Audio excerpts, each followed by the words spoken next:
guys, just ordered a brand new gadget from Amazon. You know, go figure. I'm not into toys and gadgets at all. So wanted to just share with you what I'm up to and why I'm doing it. This is the Panasonic G7. The G7 is a 4K camera, it's a 1080p camera, but it has a clean HDMI out. And what a clean HDMI out is that's where when you can watch HDMI while this camera is on, and you can do it without all the bars and grids and the battery data and all the different things that would be on the screen normally. Like the clean HDMI out enables you to now live stream. So it used to be you had to use a webcam or your phone or something like that that doesn't look that good for live streaming. Now you can use a bona fide mirrorless camera with a whole host of different lenses, different focal lengths, and you can do some really more artsy looking things on your live stream. I did some research about getting power to the G7. There's not many solutions out there. There's an aftermarket cable from Panasonic, which costs like 50 or 60 bucks, but that's limited to a wall plug.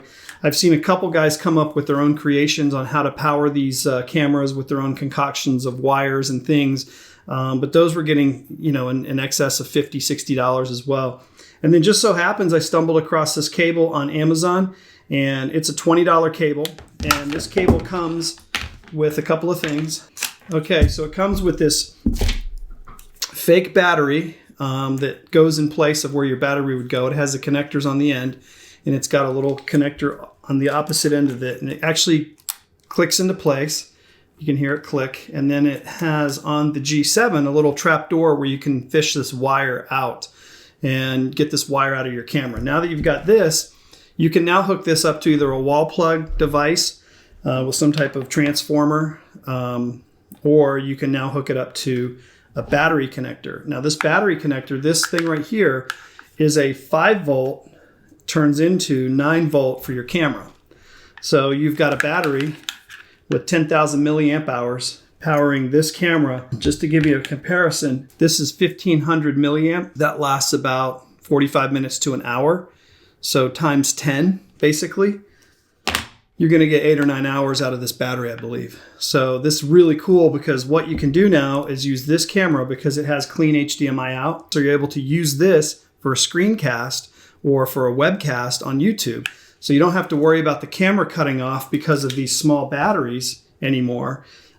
You've now got a power supply and a fairly mobile camera. You can move this around to a different table. You can use Wi-Fi for your webcast. You can do all kinds of things.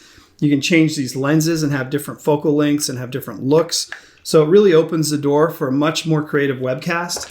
So the nice thing is this setup is about 20 bucks on Amazon. I'll put the links below. Most of the things I've seen that have been homemade have been like 40, 50 bucks. And the device made by Panasonic that plugs into the wall, that's 40 or 50 bucks. This is $20, well worth the money. I think this thing's like 15, 18, 20 bucks maybe for the battery. So, you know, you've got a really good solution and a 10-hour battery probably for this camera, and you could do all kinds of webcasting and stuff, and, you know, webcast till the cows come home. I don't know what I'm saying. And keep in mind, not all DSLRs and not all cameras can webcast, so check into your camera, see what it can do. I know the Panasonic G7 is a good webcaster, and I also know that the Canon R800 video camera that I've done a review on is a good webcaster too, and I'll put that in the up here. You can just click it and go see that camera.